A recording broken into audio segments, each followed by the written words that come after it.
Hello everyone, welcome back to my channel. নতুন সপ্তাহ নতুন রান্না নিয়ে চলে এসেছি। তো আজকে হবে একদম সামার স্পেশাল একটা মাছের ঝোল।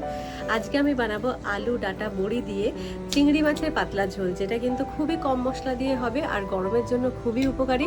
রান্নাটা করতেও কিন্তু খুব কম সময় লাগবে।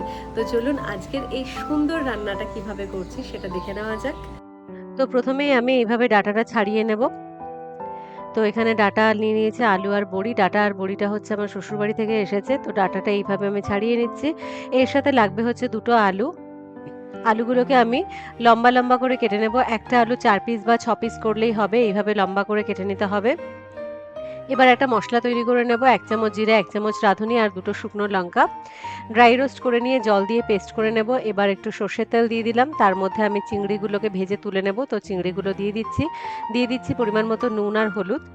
এপিট ওপিট করে ভেজে আমি তুলে নেব।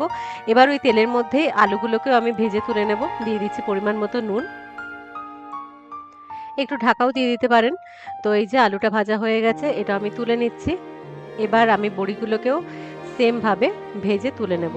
আর একটু সর্ষের তেল লাগবে, তো একটু সর্ষের তেল দিয়ে দিলাম। দিয়ে দিচ্ছি 1 চামচ জিরে, দুটো তেজপাতা আর একটা শুকনো লঙ্কা ফোড়ন, আর একটু রাঁধুনিও দিয়ে দিলাম। এবার ডাঁটাগুলোকে দিয়ে দিচ্ছি, ভালো করে আমি ধুয়ে নিয়েছিলাম।